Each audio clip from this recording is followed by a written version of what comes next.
भगवान जिस पर कृपा करते हैं सबसे पहले उसके साथ क्या करते हैं ये जरूर जान लो। क्या आपने कभी सोचा है कि जब ब्रह्मांड की सर्वोच्च शक्ति जिसे हम ईश्वर भगवान या परमात्मा कहते हैं किसी पर अपनी असीम कृपा बरसाने वाली होती है तो सबसे पहले क्या होता है। हमारे मन में एक सीधी सादी छवि बनी हुई है। कृपा का अर्थ है सुख समृद्धि सफलता। कृपा का अर्थ है कि हमारे सारे दुख मिट जाएंगे, हमारी हर प्रार्थना सुन ली जाएगी और हमारा जीवन फूलों की सेज बन जाएगा। हम यही तो मांगते हैं ना। लेकिन क्या हो अगर आपसे कहें कि ये पूरा सच नहीं है। क्या हो अगर कहें कि ईश्वर की कृपा का पहला संकेत वो नहीं जो आप सोचते हैं। क्या हो अगर आप उसकी कृपा का पहला स्पर्श मीठी थपकी नहीं बल्कि एक झकझोर देने वाला धक्का हो। आज हम उस रहस्य से पर्दा उठाएंगे जो सदियों से हमारे धर्म ग्रंथों में छिपा है। एक ऐसा सत्य जिसे जानकर आपके पैरों तले जमीन खिसक सकती है। एक ऐसा ज्ञान जो शायद आपको कुछ समय के लिए पीड़ा दे, आपको अकेला महसूस कराए, लेकिन अंत में आपको उस परम सत्य के दर्शन कराएगा जिसकी खोज हर आत्मा कर रही है। आज हम जानेंगे कि भगवान जिस पर सच में कृपा करते हैं सबसे पहले उसके साथ क्या करते हैं। इस यात्रा के अंत तक मेरे साथ बने रहिएगा क्योंकि ये यात्रा आपके जीवन को देखने का नज़रिया हमेशा के लिए बदल सकती है। कल्पना कीजिए कि एक कुम्हार की उसके सामने मिट्टी का एक अनगढ़ ढेर पड़ा है। वो उस मिट्टी में एक सुंदर घड़े की छवि देखता है। अब वो क्या करेगा? क्या वो उस मिट्टी को सहलाएगा, उस पर फूल चढ़ाएगा? नहीं, वो सबसे पहले उस मिट्टी को उठाएगा, उसे पत्थर पर पटकेगा, उसे अपने पैरों से रौंदेगा, उसमें पानी डालकर उसे गूंथेगा। वो उसे तब तक मसलेगा जब तक उस मिट्टी का हर कण उसका अपना पुराना स्वरूप भूल ना जाए।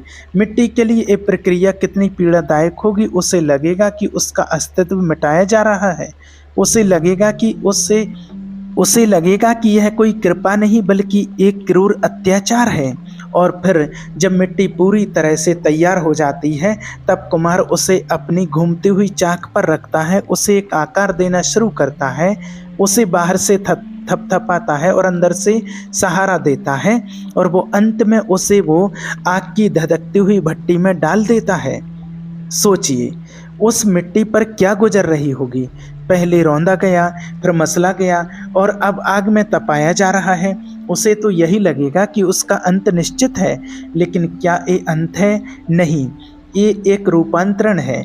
एक साधारण मिट्टी से एक सुंदर उपयोगी और मूल्यवान घड़ा बनने की प्रक्रिया है।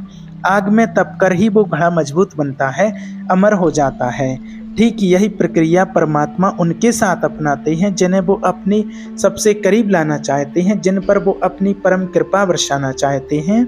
जब भगवान की कृपा आप पर होने वाली होती है तो सबसे पहले वो आपके जीवन से उन चीज़ों को छीनना शुरू करते हैं जिनका आपको अभिमान है। वो चीज़ें जो आपको लगता है कि आपकी हैं, आपका धन, आपका पद, आपका सम्मान, आपके रिश्ते, आपकी बुद्धि, आपकी सुंदरता, एक एक करके वो सब कुछ आपसे दूर होने लगता है जिस पर आप टिके हुए थे। क्यों? क्योंकि जब तक आपके हाथ पुराने झूठे खिलौनों से भरे रहेंगे तब तक आप उस परम सत्य के हीरे को कैसे थामेंगे। जब तक आपका घड़ा कूड़े कचरे से भरा रहेगा तब तक उसमें अमृत कैसे भरा जाएगा। ये जीवन का सबसे कठिन और दर्दनाक चरण होता है। आपको लगता है कि भगवान आपसे रूठ गए हैं, आपको लगता है कि आपकी पूजा पाठ, आपकी भक्ति सब व्यर्थ हो गई। आप चिल्लाते हैं, रोते हैं, शिकायत करते हैं, आप पूछते हैं, हे प्रभु मैंने ऐसा क्या किया जो मुझे ये सब सहना पड़ रहा है। मैं तो हमेशा तुम्हारी शरण में रहा। और उस समय आपको चारों ओर से केवल मौन सुनाई देता है, कोई जवाब नहीं आता। ये वो समय होता है जब दुनिया आपकी तरफ देखकर हंसती है। लोग कहते हैं बड़ा भक्त बनता था, देखो भगवान ने ही उसे त्याग दिया। आपके अपने जिन्हें आप सोचते थे कि हर हाल में आपका साथ देंगे वो भी धीरे धीरे किनारा कर लेते हैं। आप बिल्कुल अकेले रह जाते हैं। ये अकेलापन, ये शून्य, यही भगवान की कृपा का पहला स्पर्श है। ये वो दिव्य अकेलापन है जहां आपको पहली बार अपने अंदर झांकने का अवसर मिलता है। जब बाहर के सारे सहारे टूट जाते हैं तब पहली बार आत्मा अपने असली सहारे यानी परमात्मा को खोजने के लिए छटपटाती है। जब दुनिया का हर शोर शांत हो जाता है तब पहली बार आपको अपने अंदर की आवाज़ सुनाई देती है। ये वो चरण है जिसे वैराग्य की शुरुआत कहते हैं। वैराग्य का अर्थ संसार से भागना नहीं है। वैराग्य का अर्थ है संसार में रहते हुए भी ये जान लेना कि यह कुछ भी स्थायी नहीं है, कुछ भी आपका नहीं है। ये समझ कि आप केवल एक बाहरी यात्री हैं और यह दुनिया एक सराय है। जब भगवान आपकी बाहरी संपदा छीनते हैं तो वो आपको आंतरिक संपदा देने की तैयारी कर रहे होते हैं। जब वो आपसे सांसारिक मान सम्मान छीनते हैं तो वो आपको आत्म सम्मान में प्रतिष्ठित करना चाहते हैं। जब वो आपके इंसानी रिश्ते तोड़ते हैं तो वो आपसे अपना दिव्य रिश्ता जोड़ना चाहते हैं। लेकिन हम ये समझ नहीं पाते हैं। हम उस मिट्टी की तरह विलाप करते हैं जिससे रौंदा जा रहा है। हम उस सोने की तरह चीखते हैं जिससे आग में तपाया जा रहा है। हमें लगता है कि हमारा नाश हो रहा है जबकि वास्तव में हमारा निर्माण हो रहा होता है। ये पहली और सबसे बड़ी परीक्षा है। परीक्षा इस बात की कि क्या आप तब भी ईश्वर पर भरोसा रखते हैं जब वो आपकी हर मनचाही चीज़ आपसे छीन रहे हों। क्या आप तब भी उनके प्रेम पर विश्वास करते हैं जब उनका व्यवहार आपको सबसे क्रूर लग रहा हो। राजा हरिश्चंद्र को याद कीजिए।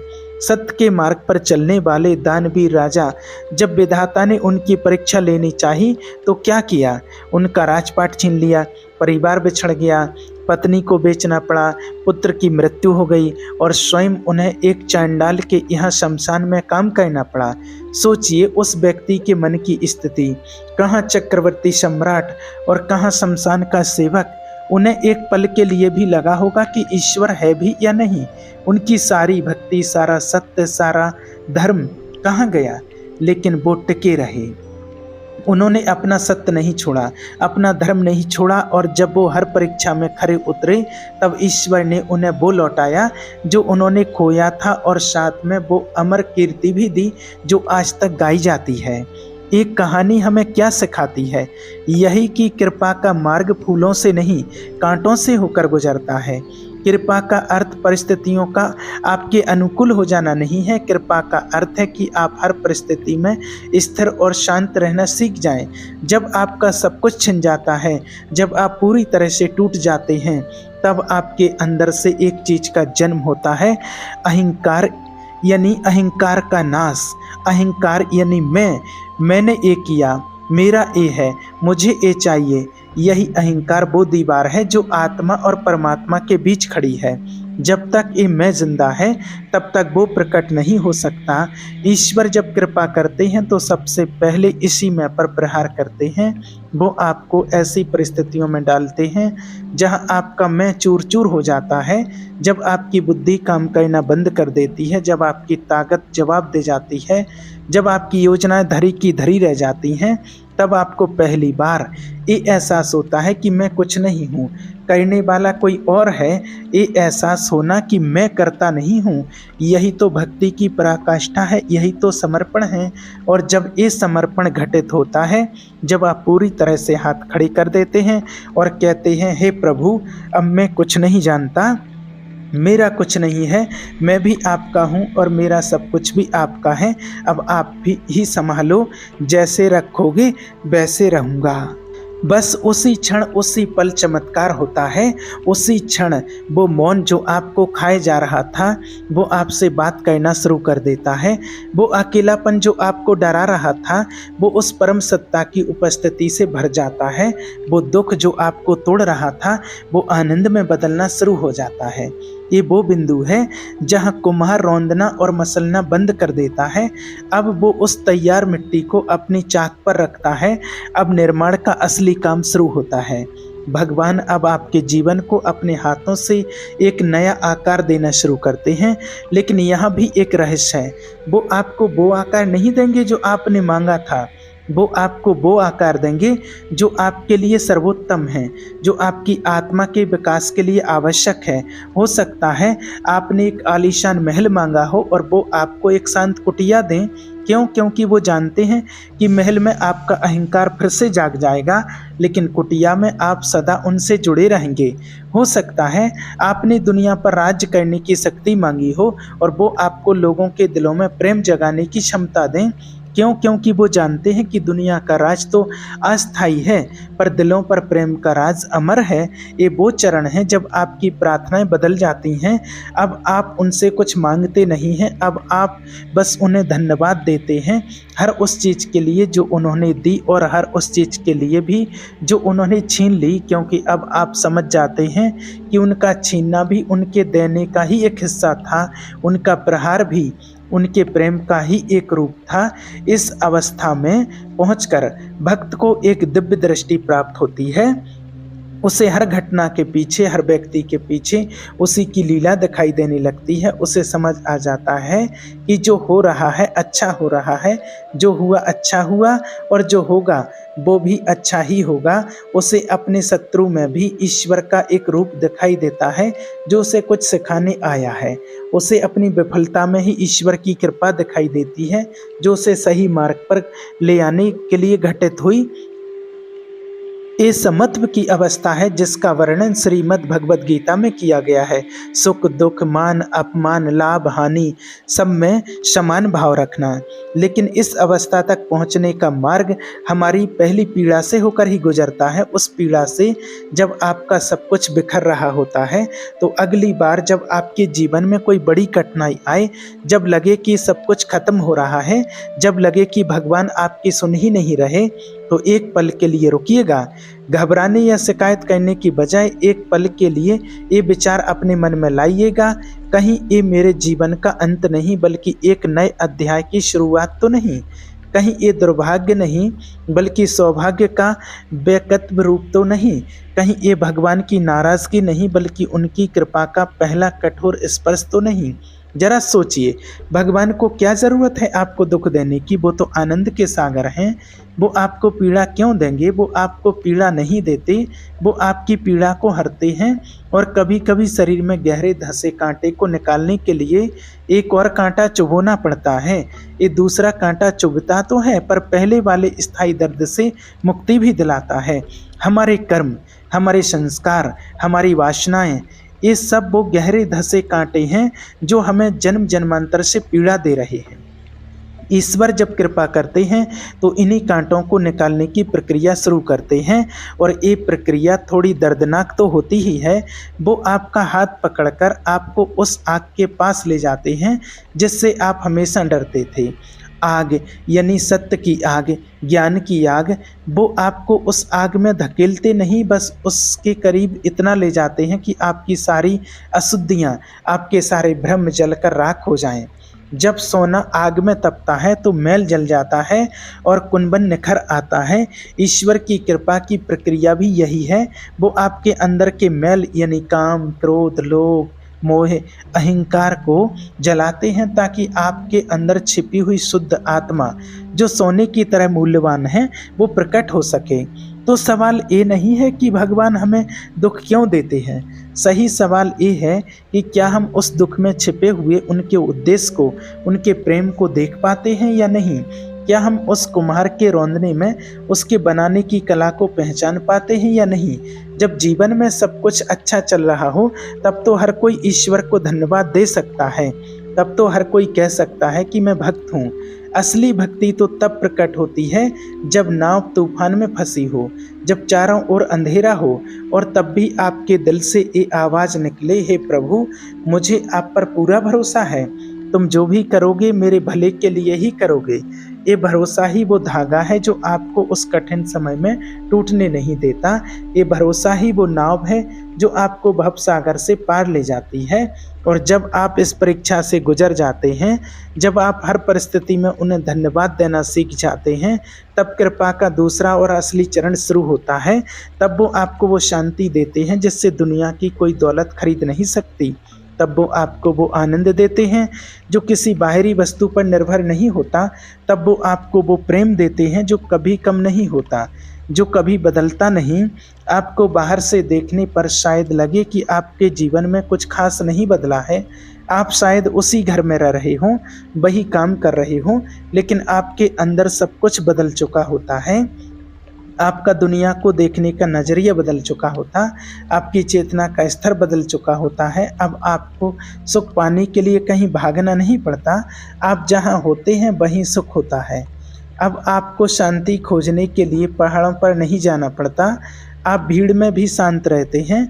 यही ईश्वर की सच्ची कृपा है। मटेरियल समृद्धि नहीं, आध्यात्मिक समृद्धि। सांसारिक सफलता नहीं, आत्मिक विजय। तो अंत में सार क्या है? भगवान जिस पर कृपा करते हैं सबसे पहले उसे तोड़ते हैं, उसे पूरी तरह से शून्य कर देते हैं, उसके सारे सहारे छीन लेते हैं, उसे नितांत अकेला छोड़ देते हैं। वो ऐसा इसलिए करते हैं ताकि वो व्यक्ति अपने झूठे आधारों को छोड़कर एकमात्र सच्चे आधार यानी परमात्मा को पकड़ ले, ताकि वो अपने अहंकार को गलाकर समर्पण को अपना ले, ताकि वो अपनी छोटी छोटी इच्छाओं को त्याग कर उस परम की इच्छा में जीना सीख ले। एक दर्दनाक, भ्रमित करने वाली और अकेली यात्रा हो सकती है, लेकिन जो इस यात्रा में श्रद्धा और सबूरी के साथ टिका रहता है उसे अंत में वो मिलता है जिसकी कल्पना भी उसने नहीं की थी, उसे स्वयं परमात्मा मिल जाते हैं।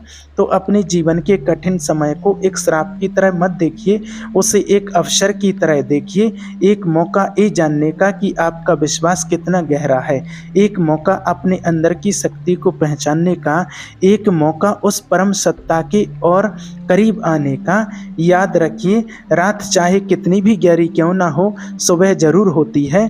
भट्टी की आग चाहे कितनी भी तेज क्यों ना हो, सोना कुंदन बनकर ही बाहर निकलता है। और ईश्वर की परीक्षा चाहे कितनी भी कठिन क्यों ना लगे, उसका अंतिम परिणाम हमेशा कृपा, आनंद और शांति ही होता है। ये ज्ञान केवल सुनने के लिए नहीं है, ये अपने जीवन में अनुभव करने के लिए है।